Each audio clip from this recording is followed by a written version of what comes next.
Muli, magandang araw po sa ating lahat. Patuloy ang ating paghatid ng Ebanghelyo ng Panginoong Hesukristo ayon kay San Juan, Kabanata 18, mga talata 1 hanggang 40. The Gospel of the Lord Jesus Christ according to St. John chapter 18 verses 1 up to 40.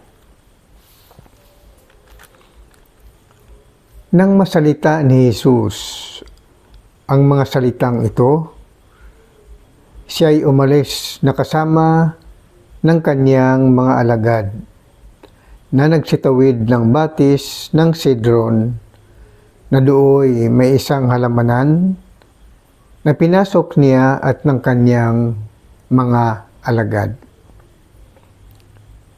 Si Judas nga rin naman na sa kanya ay nagkanulo ay nalalaman ang dako sapagkat madalas na si Jesus ay nakikipagkatipon sa kanyang mga alagad doon. Si Judas nga, pagkatanggap ng pulutong ng mga kawal at mga punong kawal na mula sa mga pangulong saserdote at mga pariseo, ay nagsiparoon na may mga ilawan at mga sulo at mga sandata. Si Jesus nga na nakatataho ng lahat ng mga bagay na sasapit sa kanya ay lumabas at sa kanila ay sinabi, "Sino ang inyong hinahanap?" Sinagot niya sila,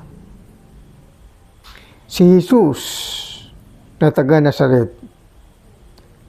Sinabi sa kanila ni Jesus, "Ako nga."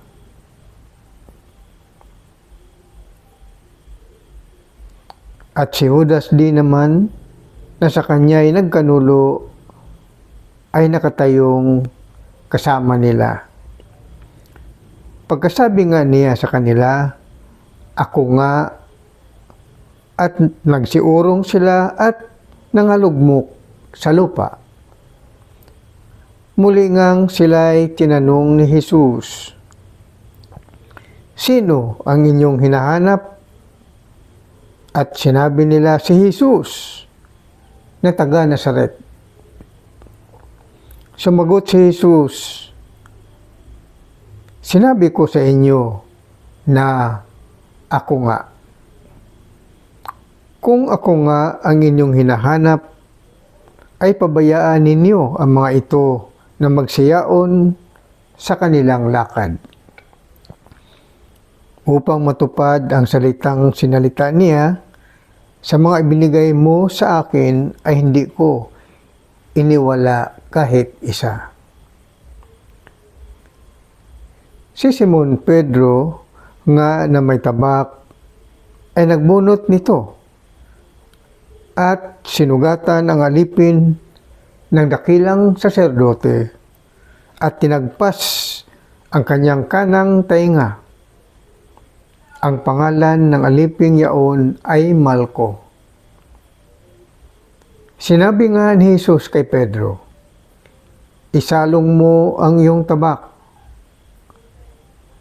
Ang sarong sa akin ay binigay ng Ama, ay hindi ko baga iinuman?" Kaya dinakip si Jesus ng pulutong at ng Pangulong Kapitan at ng mga punong kawal ng mga Hudyo. At siya ay ginapos. At siya ay dinala muna kay Anas sapagkat siya ay biyenan ni Caifás na dakilang saserdote ng taong yaon.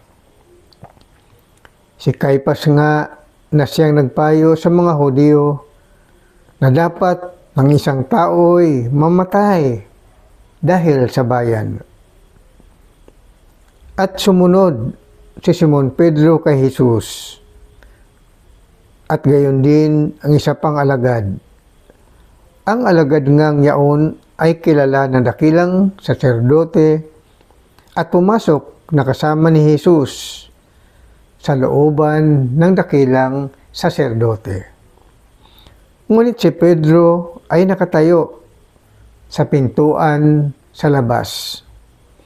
Kaya't ang isang alagad na kilala ng dakilang saserdote ay lumabas at kinausap ang babaeng tanod pinto at ipinasok si Pedro.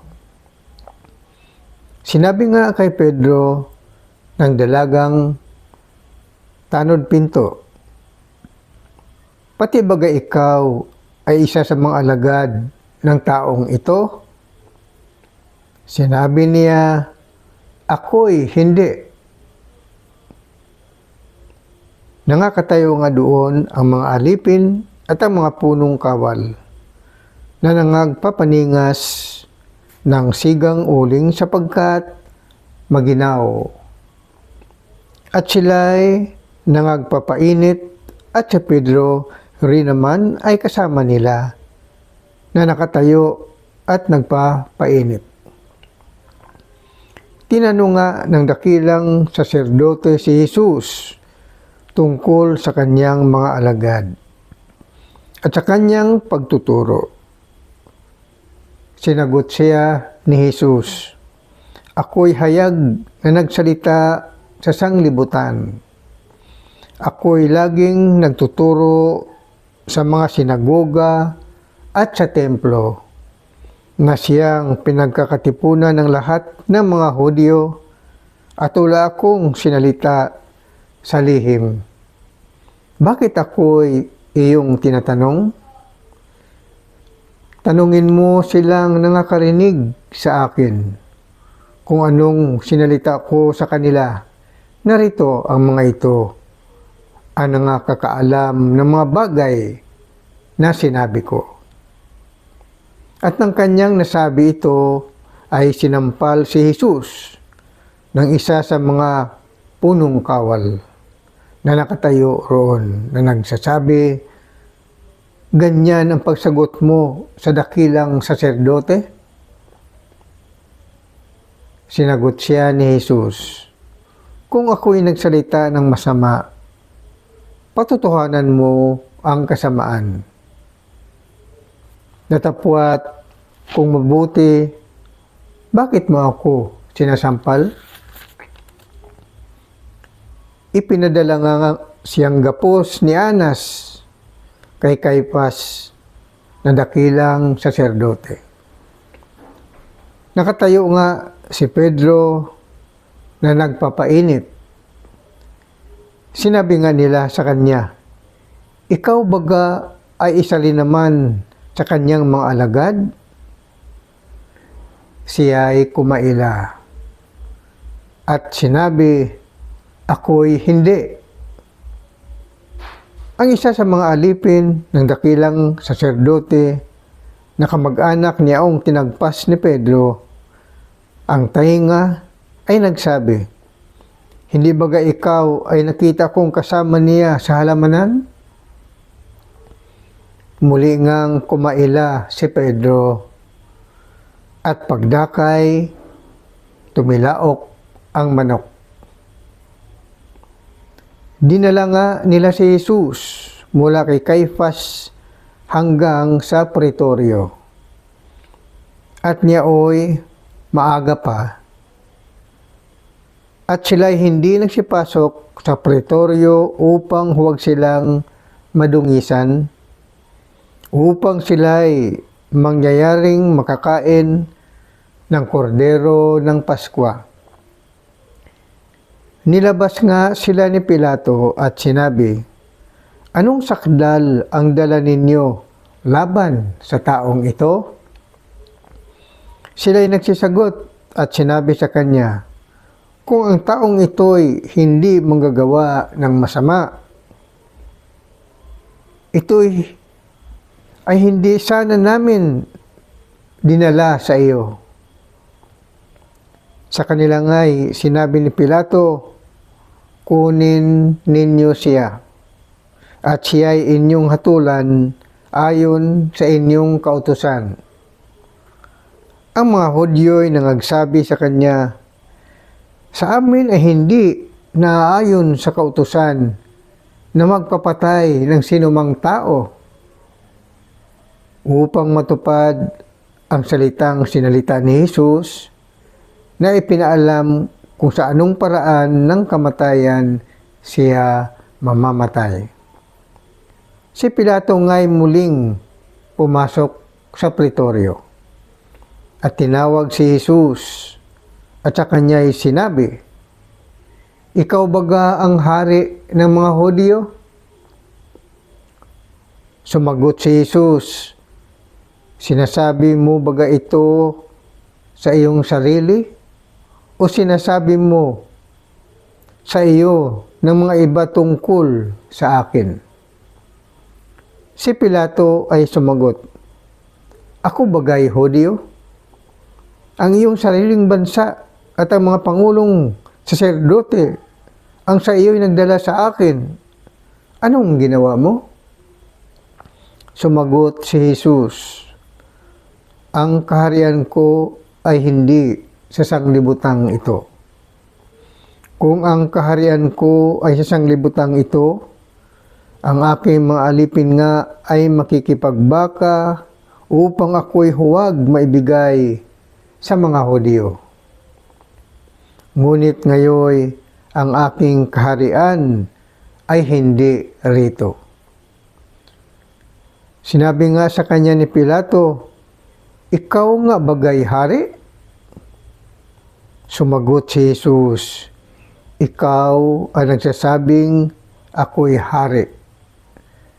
Ako'y ipinanganak dahil dito.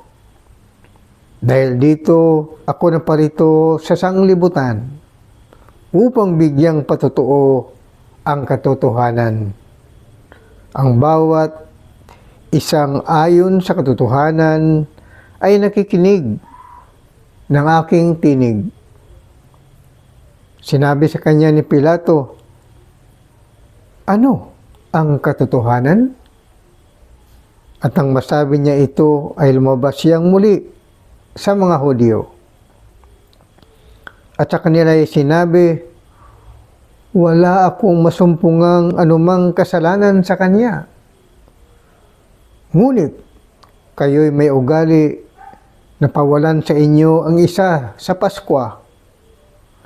Ibig nga baga ninyong sa inyo'y pawalan ko ang hari ng mga Hudyo? Sila nga'y nagsigawang muli na nagsasabi, huwag ang taong ito, kundi si Barabas. Si Barabas nga'y isang tulisan. Salamat sa pagkabasa ng Ebanghelyo ni Jesucristo ayon kay San Juan, Kabanata 18, mga talata 1 hanggang 4 na po.